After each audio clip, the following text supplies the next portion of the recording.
Hello there and welcome once again to the set of The Verdict. Mick Cornett here this week without Kent Myers. We hope Kent will be back with us very, very soon. But today we're going to learn more about the OERB, the Oklahoma Energy Resources Board. Mindy Stitt will be back for her second appearance on The Verdict, and she'll be bringing in Pete Brown, who's the co-owner of Brown and Borelli of Cimarron Production Company. We'll learn more about the industry and what they're doing to make Oklahoma a better state. It's all coming up today on The Verdict.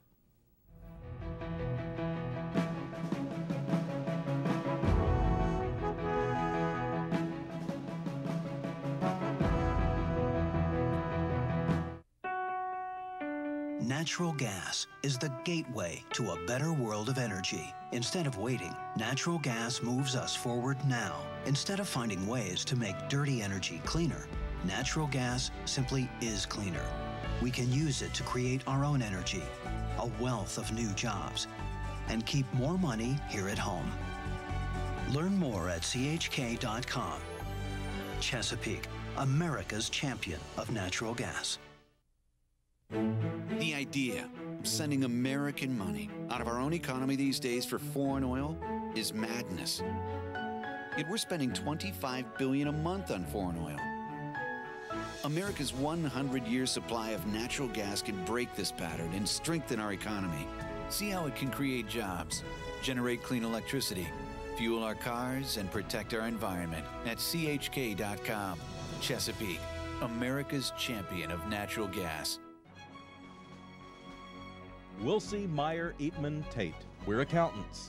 We do taxes, business valuations, estate planning, and consulting. And we're right here in Oklahoma, working with the owners of small and medium-sized businesses. Steve Wilsey and Stuart Meyer have the resources and the experience. Wilsey, Meyer, Eatman, Tate in Oklahoma City and Tulsa.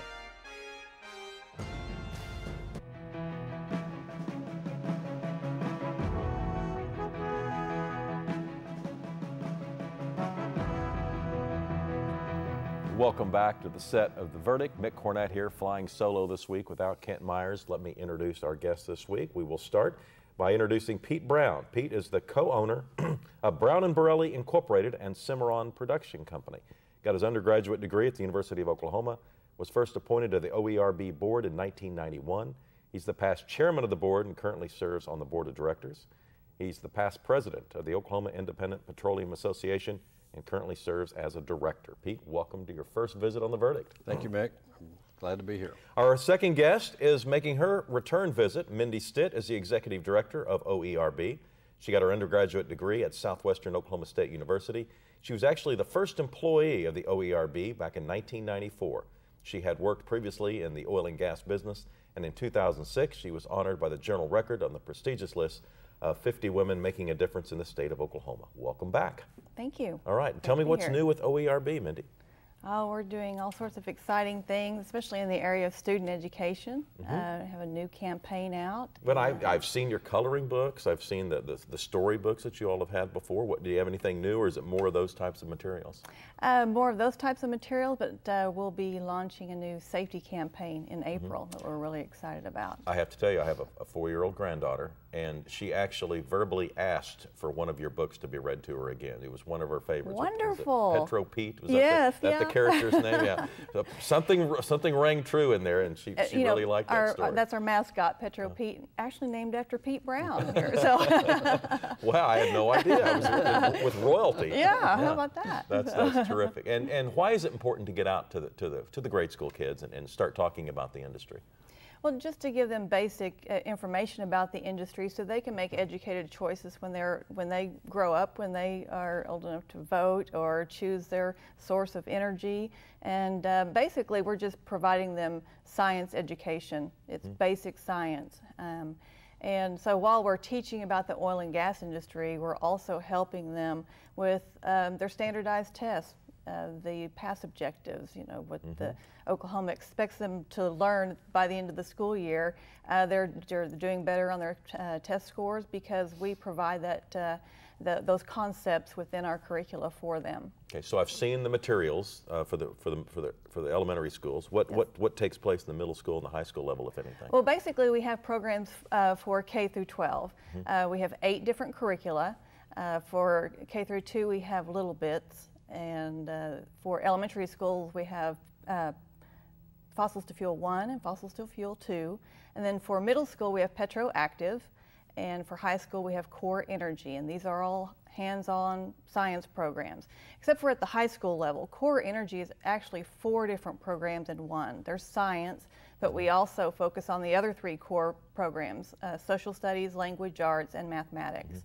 And so whatever that a teacher is teaching, they can come to our workshop, be trained in that area, and then leave that workshop with a teacher's guide and a resource kit to do all the activities in the classroom with their students. And important to note that these projects are funded by the industry itself. That is correct. Our program is voluntarily funded. It's a 0.1% assessment on the sale of oil and natural gas in the state. So as prices fluctuate, our funding fluctuates. But all of that money goes to educating Oklahomans and also cleaning up the environment. Yeah, Pete, why is this important? Why have you and other oilmen, I'll use the term, decided that these projects are important? Well, it all started back in the very early 90s, and a gentleman that was on our board is now passed away, Harlan Crumey, said we need to do something about our image. We don't talk to the public about our what we do and how we do it, and that makes the public suspicious of our industry. So he came up with the concept of trying to assess or voluntarily have people pay 2 cents a barrel into a program, and it never really took off. And so when I was vice chairman or vice president of Oklahoma Independent Petroleum Association, we came up with the idea to try to start a program like that. And we initially tried to do it nationally, and we had a lot of skepticism of people wondering what our motivation was and so forth and so on. And we never got it off going at all. So we started, we came back to Oklahoma and went to the legislature and passed the legislation that initially let us assess the amount, but then if a person doesn't want to participate, they get a refund plus interest. And so it's kind of like what the IRS does. I mean, they take it out of your check to start with, but it gives you a continuity of funding. And by far and away, about 90% of the people in Oklahoma participate in the program. So it's a very successful program in that degree. And I think people are somewhat familiar with the idea of cleaning up these sites. And you know, if you look at a picture of Oklahoma City, for instance, in the 1930s and 1940s, there's a lot of oil derricks up there, and people can only imagine what environmental concerns might exist today were it not for the OERB. Well, that's true. We saw a void. The Corporation Commission didn't have funding to take care of surface cleanup. And we recognized that, and we decided to put in the statute that 50% of our money we collect would go into abandoned well site cleanup. And these are old properties that where you're no longer a responsible party. We don't do it for companies that are currently in business, of course. They have to take care of themselves. They have to take care of themselves. Right. But there are things that fall through the cracks, and especially the early things, because a lot of environmental damage wasn't done maliciously. It was just done without much thought to what might happen if they did it. Well, you can see those old pictures of gushers coming in and oil just flying all over the place seemingly, and everyone cheering. And people but covered today in oil. You're watching, you're thinking, where did that end up? And well, it was not only environmentally harmful, it was unsafe. Yeah. I mean, the safety issues too. So we've come a long way. Yeah, no question about that. And the industry, the technology industry has taken us forward. And so we got our program through, and we started it out. A good friend of mine, Mike Cantrell, and I were both involved heavily with getting it done. And so we, and several other people in the state as well, but it got off the ground, and initial assessment was 2 cents a barrel, I believe, and we changed that. When I became chairman, we went back to the legislature and asked for 1/10 of 1%, and the reason being is as the price went up or down, we were able to keep the funding at a level that it needed to be. Mindy, nearly 20 years later since you joined the organization, why did you believe so passionately in this project way back when? Well, my background is in education, and then I actually, right out of college, did work in the oil and natural gas industry. So I have a passion for both, and just felt that we needed to be educating Oklahomans about the importance of our industry.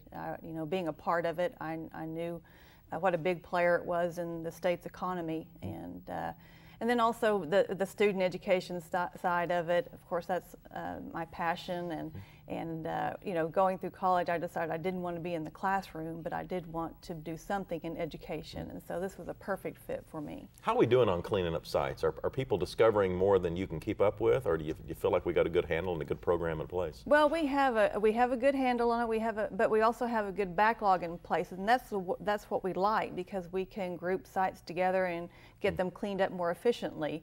We've cleaned up over 11,700 sites across the state. I would venture to say there's probably at least another 30,000 out there, and it's just actually finding those and getting the landowners to turn the information into us. So if someone knows of a site, what should they do? Well, they can contact our office, they can call us or visit our website at OERB.com. We have well site cleanup information there, and all of our phone numbers and emails, and they can just give us a call or email us, and we'll get to work on it. What part of the state has the majority of the cleanup issues? Well, really it's kind of a strip going from southwest Oklahoma to northeast Oklahoma. Those early fields like Seminole County, we have a lot there, just those Oklahoma City field, up around Tulsa and Creek County, there's a lot there, in Osage County. That's where the early days of drilling were. You know, not where we're drilling now, like in southeastern Oklahoma and way out west. We don't have those problems out there. All right. Mindy Stitt, Pete Brown visiting about the OERB on The Verdict. We'll be right back with more after this.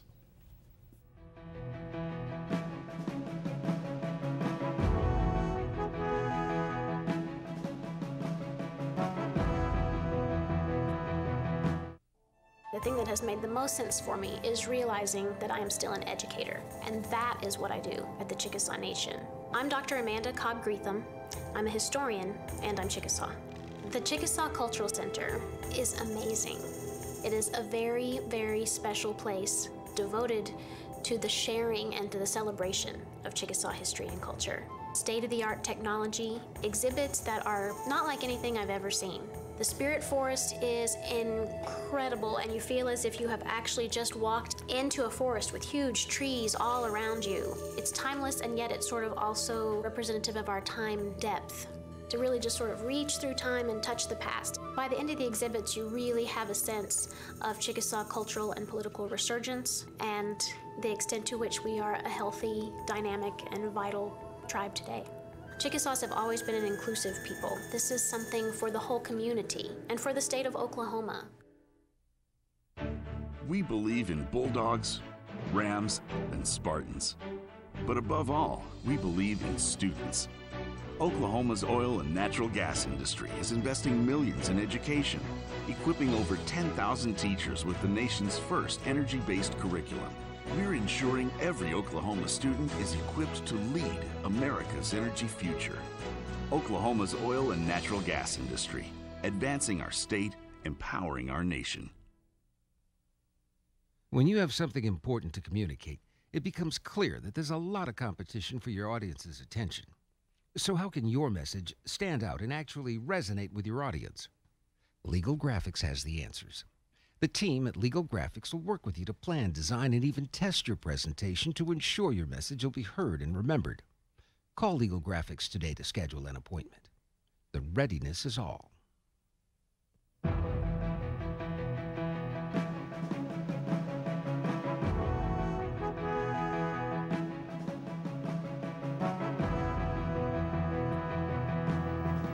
Welcome back to the set of The Verdict. Mick Cornett without Kent Myers this week, but Ken will be back on an upcoming show. Mindy Stitt and Pete Brown are our guests today. We're talking about the OERB. And Mindy, we talked briefly about some of the educational tools, but you have a specific new ad campaign that I know I'd like to hear more about.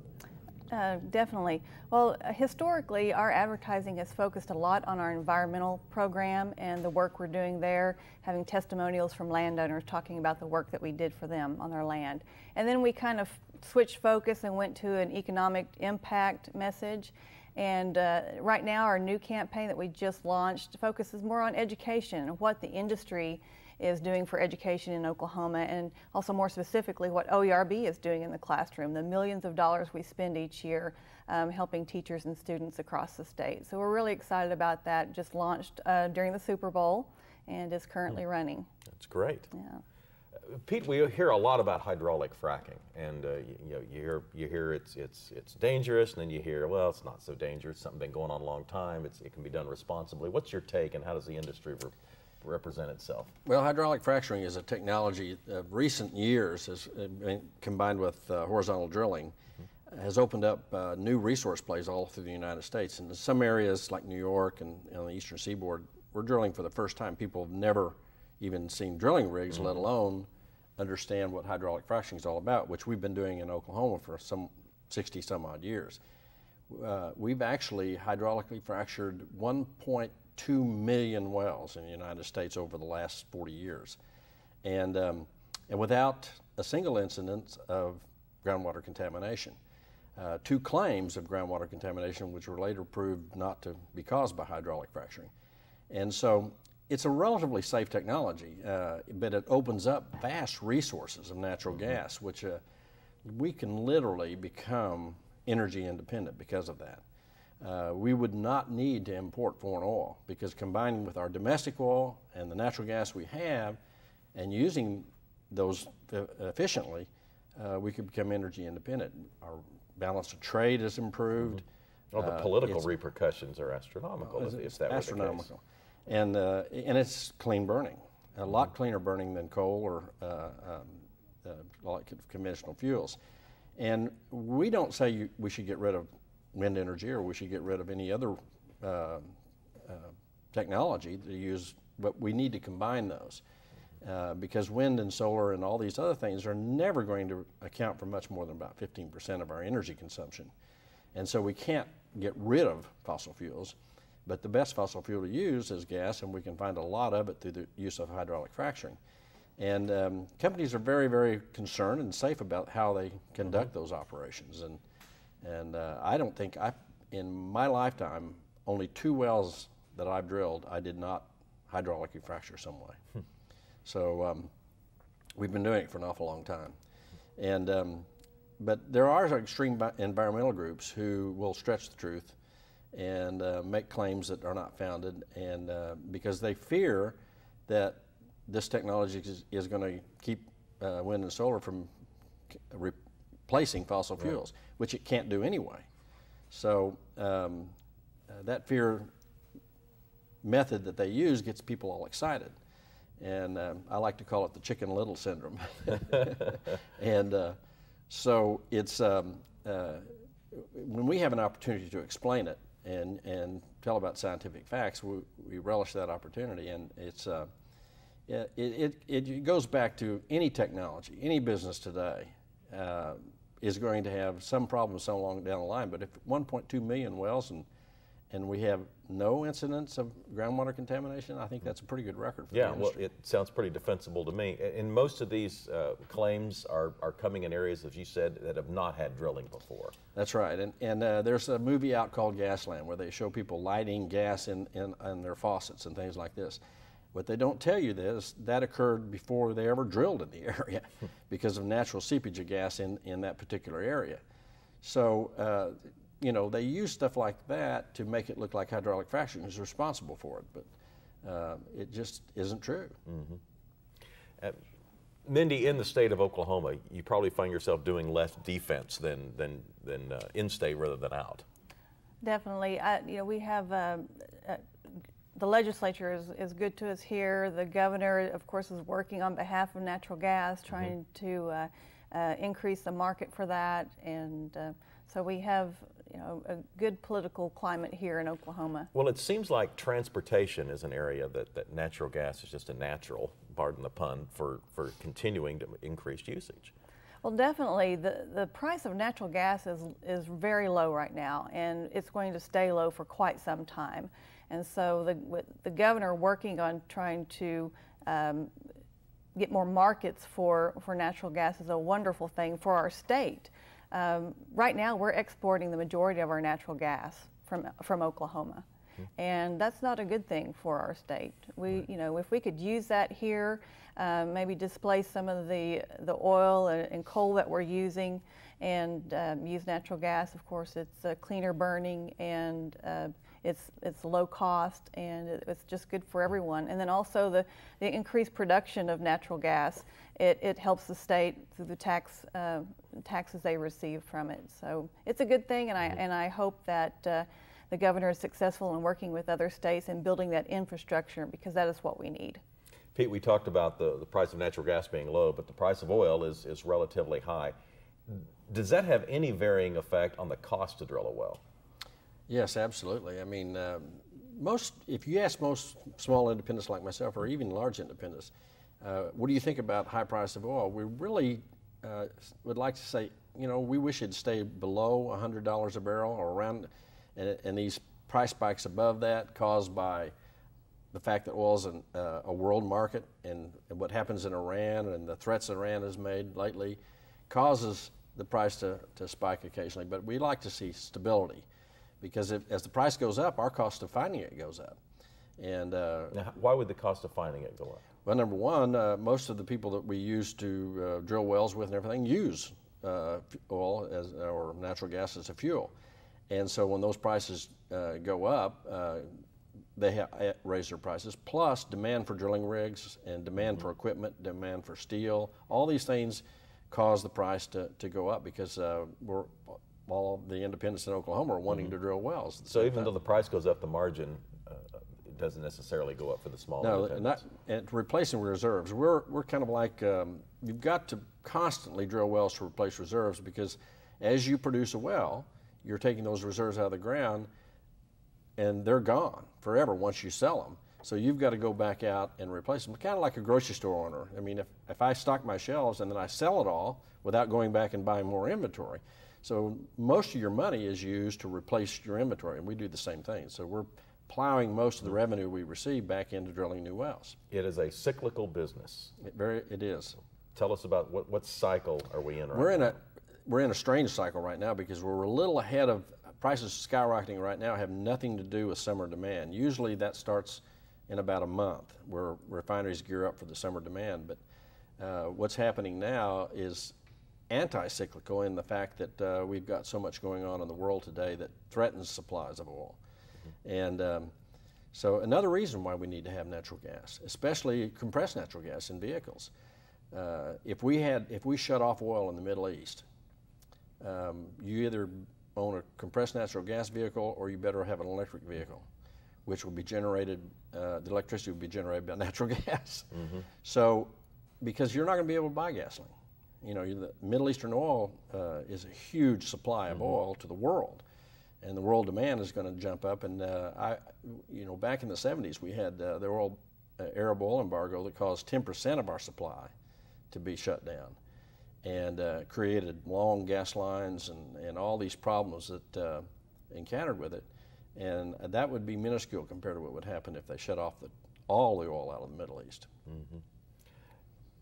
In state, how is the industry doing? Very well. The state, like Mindy said, the regulatory environment is very nice. We work well with the Corporation Commission. They are firm, but also know that the industry is important to the state.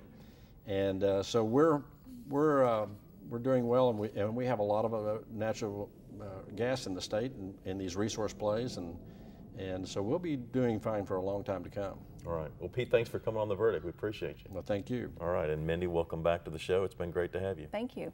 Speaking on behalf of the OERB and the industry themselves, I hope you learned as much as I did about all of the great things that OERB is doing to make Oklahoma a great state. And I know if you're on the government side of this, especially watching the money coming in at the state level, that revenue is very, very important to the services that everyone in the state enjoys. We'll be back with the final word right after this.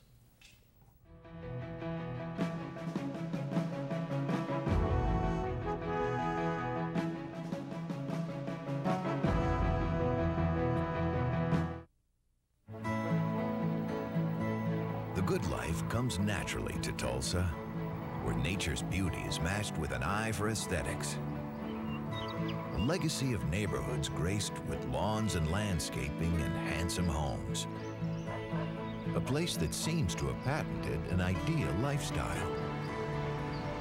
Bank First is loyal to the quality of life Tulsa assures its citizens, to the priority placed on education, culture, and growth. Loyal to builders who transform raw land into residential charm. Developers who see opportunity and add vitality to Tulsa's economy. Bank First serves both enterprise and private lives that need a loyal partner. It's how we help nurture this city's very good life. Bank First. Loyal to Oklahoma. Loyal to you. All children deserve a life of hope and love, but sometimes they experience a life of pain, neglect, and abuse. When that happens, each child deserves all the quality assistance and representation that can be offered in our legal system. For more information, call 23-CHILD. Oklahoma Lawyers for Children, helping to bring hope and love back to the lives of abused children. You will always be mom and dad to me. You have children coming from a different lifestyle, different mindset. You have to open your arms and really do what you have to do to have that child become a part of your family. And if it's more patience, that's what you do. Kids gotta know they can trust you. And that's what we try to do with these kids. You will always be mom and dad to me. The Journal-Record is pleased to be a sponsor of The Verdict. The Journal-Record, since 1903, the best source of Oklahoma business news and legal information. And for almost 30 years, Oklahoma political, government, and business leaders have turned to the McCarville Report for accurate, reliable, inside information. Visit the McCarville Report online. We are back on The Verdict with a final word. I want to give you a couple of websites to check out. First of all, the OERB website is at OERB.com. That's OERB.com. And of course, we have a website, theverdict.tv. Invite you to go there and talk about a guest or a subject matter you'd like to see us discuss on a future edition. That's going to do it for this week's show. We'll be back next time with more guests on The Verdict.